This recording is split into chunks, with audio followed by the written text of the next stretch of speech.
Основные положения теории квантовых переходов можно продемонстрировать на относительно простой модели. Допустим, в некоторый момент времени в пространстве создается электромагнитное поле некоторым источником.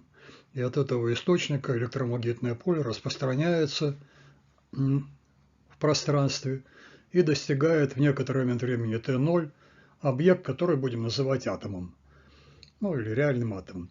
Теперь, после того, когда электромагнитное поле, распространяясь, проходит атом, в атоме происходят какие-то изменения, и в конце концов будем считать, что в момент времени t равное тау это электромагнитное поле покидает, значит, этот атом. И вот эта такая простая модель, вообще говоря, позволяет объяснить, как с точки зрения квантовой теории вполне рассчитываются вероятности переходов и интенсивности спектральных линий. Ну, для этого будем рассуждать следующим образом, что атом до момента времени t равное 0, его свойства определялись оператором Гамильтона H0. А вот в моменты времени от 0 до тау, пока атом взаимодействует с электромагнитным полем, ну, будем считать, что есть некоторый оператор Гамильтона, который зависит от времени, в отличие от оператора Гамильтона до момента времени t равное 0. После того, когда электромагнитное поле выходит из атома, то, конечно, оператор Гамильтона, описывающий состояние атома и определяющий его свойства, конечно, тот же самый оператор H0. Но если вот это рассуждение обобщить вот до такого вида, что до момента времени t равное 0, вот у нас атом определялось его свойства оператором H0, то есть какие-то уровни энергии были известны и функции, соответствующие, волновые функции, соответствующие состояниям каждого из этого энергетического уровня, тоже было известно. То есть такое вот решение уравнения известным считается. Дальше, когда электромагнитное поле попадает в атом, то вот тут возникает вопрос, как рассчитывать это состояние атома. Ничего другого, кроме общего решения уравнения Шрёдингера, здесь нет. И об этом ниже будет сказано, как это технически делать. А вот после того, когда электромагнитное поле выходит из атома, то все равно оператор Гамильтона совпадает с оператором Гамильтона исходным. Ну, то есть то же самое решение, которое известно, образует, значит, некоторый полный набор функций, которые могут быть использованы для построения решения и вот в этом промежуточном интервале от 0 до тау. Допустим, что до момента времени t равное 0, вот атом находился в каком-то фиксированном L состоянии. Тогда для решения уравнения Шрёдингера в моменты времени от 0 до тау можно использовать полноту решений вот этого стационарного уравнения Шрёдингера для оператора H0 и представить его следующим образом, где коэффициенты разложения, конечно, уже не могут зависеть от x, зависят, в принципе, могут зависеть только от времени t, ну, из-за полноты вот этого набора вот этих вот функций. При прохождении электромагнитного поля через атом, ну, условно объем, где расположен атом, ясно, что возникают бесконечный набор, в общем случае, вот этих стационарных состояний. По принципу суперпозиции можно сказать, что решение может быть представлено в виде вот этой суперпозиции, у которой теперь уже коэффициент Cn не может зависеть от времени, потому что речь идет теперь о стационарных состояниях, зависимость от времени у которых всегда вот определяется только вот этим вот выражением. Ну, то есть вот этот коэффициент Cn, момент времени тау, ну, какого-то значения достигал, и вот он в моменты времени t равное тау ну, определился и имеет вот какую-то конкретную величину. От времени дальше не зависит. Смысл этого коэффициента совершенно понятен, что квадрат модуля его, этого коэффициента, есть вероятность перехода из состояния L в состояние n. Вот, допустим, это n какое-то состояние. И вот квадрат модуля, ну, одно единственное значение вот этого коэффициента Cn по модулю в квадрате есть вероятность перехода. Ну, то есть вот для решения задачи надо, конечно, найти вот вид вот этой функции как функция от времени. Ну, конечно, то, что тут нарисовано в каком-то более высоком состоянии оказалось, оно может находиться и в более низком состоянии. Это переход может быть в любое из этих состояний. А вот это разложение – это вот такое очень яркое проявление так называемого принципа суперпозиции. Раз вот у нас эта система может находиться вот в этих стационарных состояниях, то она может находиться в суперпозиции этих стационарных состояний. Ну и поэтому переходы, конечно, могут быть в любое из этих состояний. Очевидно, что сумма квадратов модулей этого коэффициента, конечно, равняется единице. Дальше, уже если кому-то это интересно, технические вот эти подробности, которые принципиального значения никакого не имеют, вот я их приведу для справки. Значит, вот как решается уравнение Шрёдингера для этого нестационарного случая. Используется решение для оператора Гамильтона h нулевое. Имеется в виду, что оно известно, и функция образует полный набор. В этом смысле решение, которое мы ищем в виде суперпозиции вот этих вот решений, достаточно подставить уравнение Шрёдингера, и после проведения стандартных манипуляций, вычисления производной с левой стороны, с правой стороны действия операторов Гамильтона на функции, в этом случае мы, конечно, воспользуемся тем, что уравнение для действия оператора Гамильтона на собственную функцию φn дает собственное число и собственное значение энергии. И в этом смысле вот эти два слагаемые здесь сокращаются. Ну а дальше технические преобразования совершенно примитивные, в том смысле, что левую и правую сторону равенства вот получено умножим на произвольную функцию φm из набора вот этих собственных функций оператора h нулевой и проинтегрируем по всей области изменения всех переменных координат. С учетом того, что эти функции ортонормированы, то, конечно, с левой стороны вырезается только одно слагаемое, когда n равно m, и все выражение, все уравнение будет иметь вот такой вид.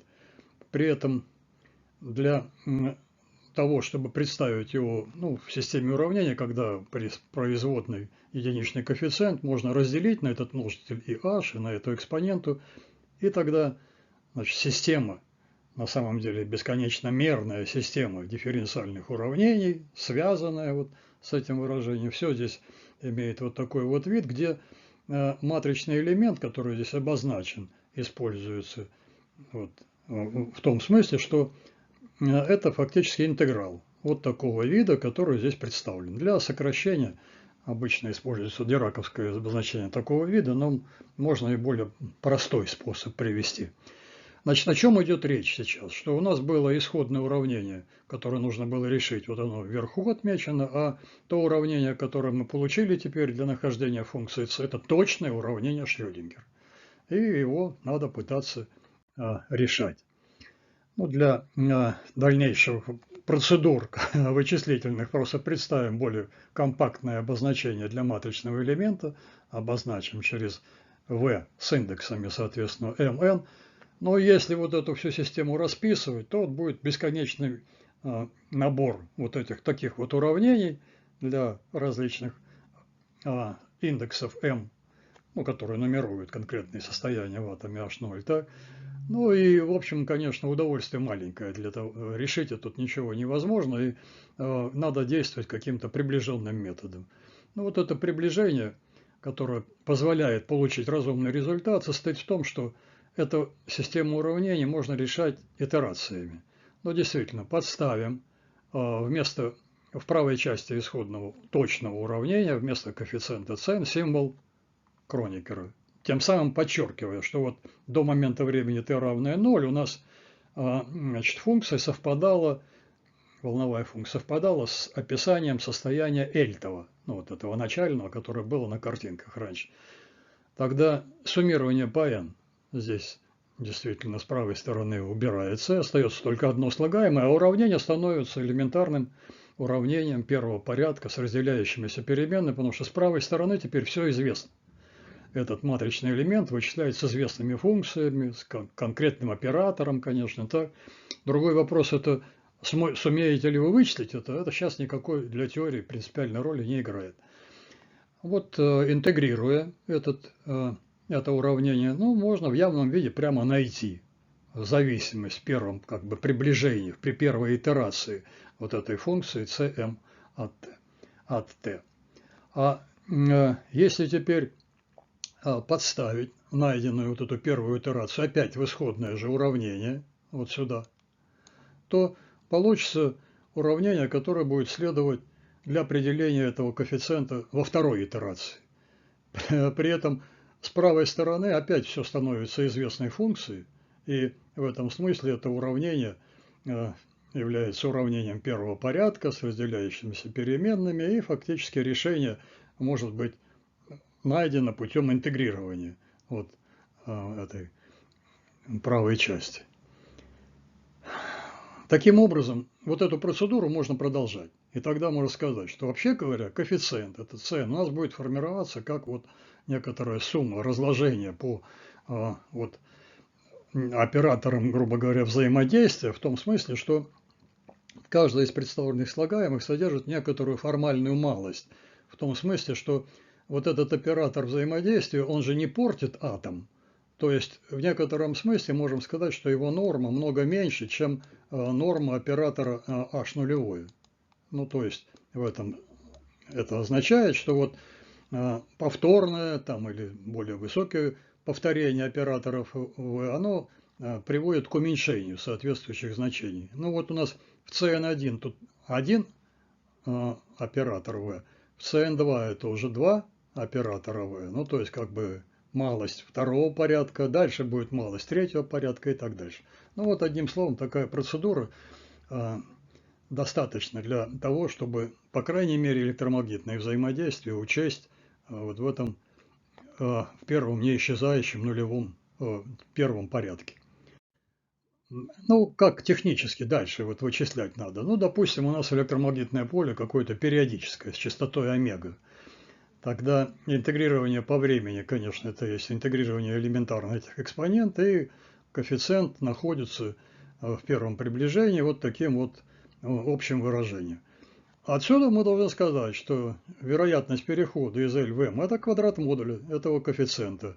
Ну, тригонометрические преобразования тут элементарные, каждый может написать. И вот тут вот очевидно возникает некоторая функция, которая имеет отношение в пределе больших времен к обобщенным функциям.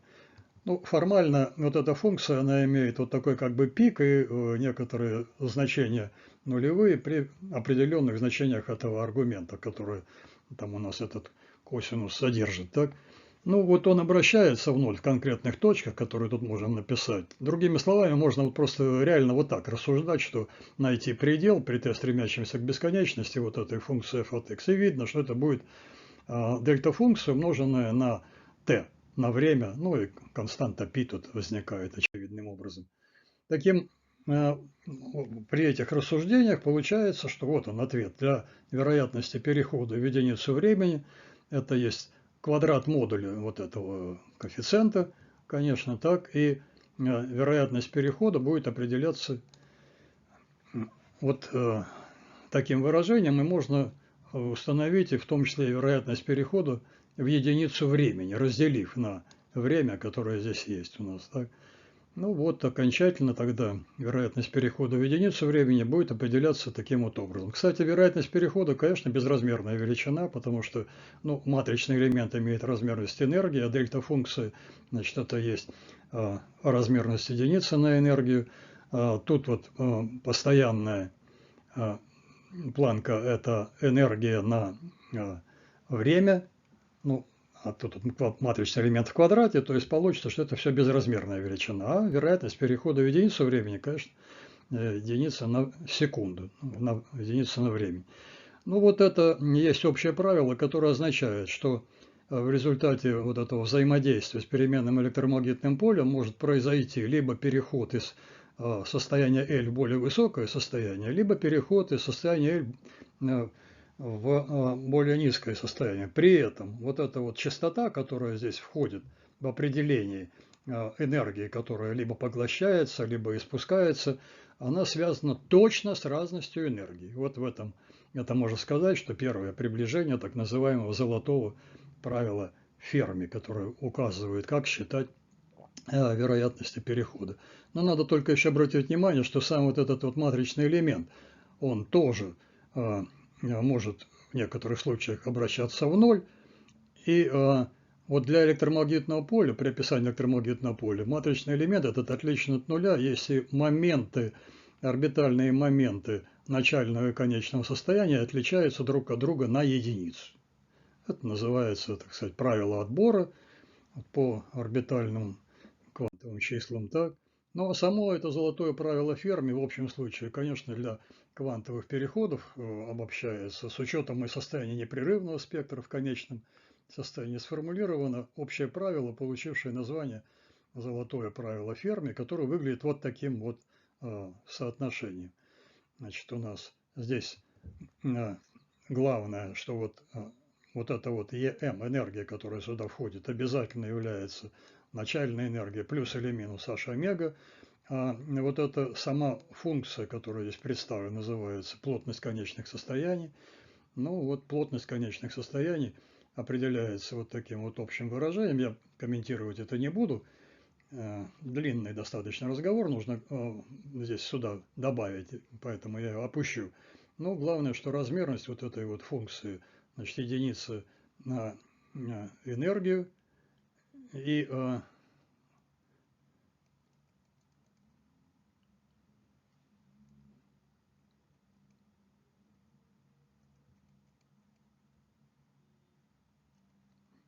вероятность перехода, соответственно, равняется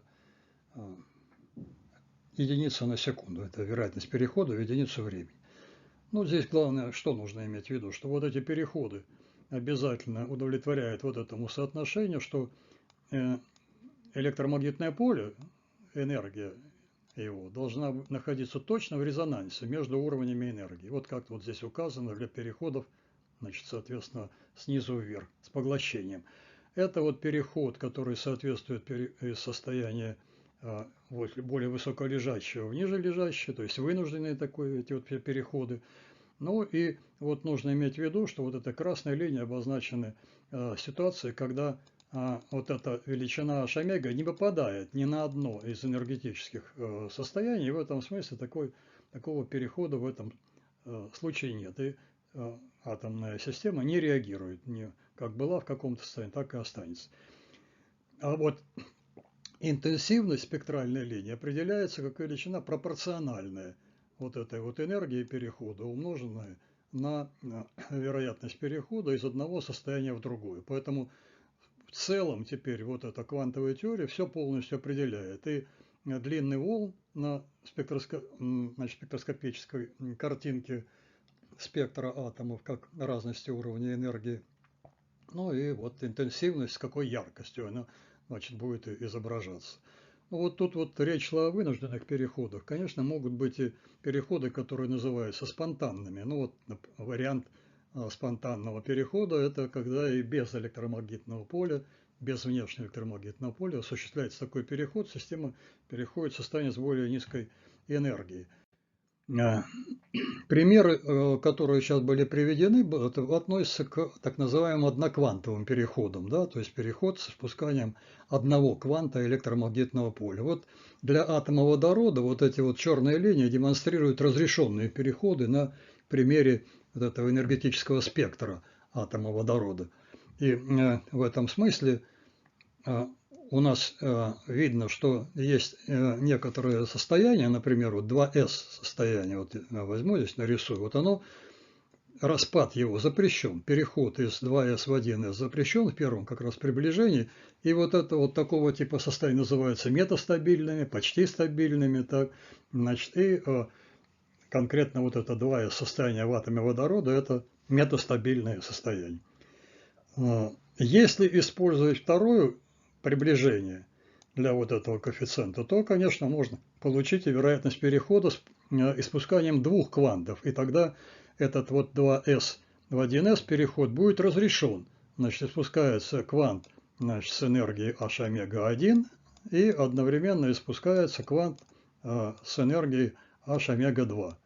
И так, если вот они в сумме равны разности вот этой вот уровня энергии 1 и 2, то вот этот так называемый двухквантовый переход. Аналогично, если рассматривать более высокие коэффициенты, то можно и посчитать и многоквантовые переходы, трехквантовые, четырехквантовые и так далее. Но технически, конечно, расчеты становятся чрезвычайно сложнее, чем если говорить про эти одноквантовые переходы. Но вероятность этих переходов многоквантовых, она все время уменьшается. Ну, например, вот время жизни вот этого 2С состояния порядка в атоме водорода, порядка 8 секунд, в то время как, значит, вот такие вот разрешенные переходы, он происходит за времена порядка 10 минут 10, 10 минут 14 степени секунды, то есть практически мгновенно. Ну и как заключение надо сказать, что в общем случае квантовая теория переходов, конечно, объясняет интенсивность спектральных линий и, кроме того, объясняет процессы квантовых переходов, конечно, и в результате других типов возмущения атома.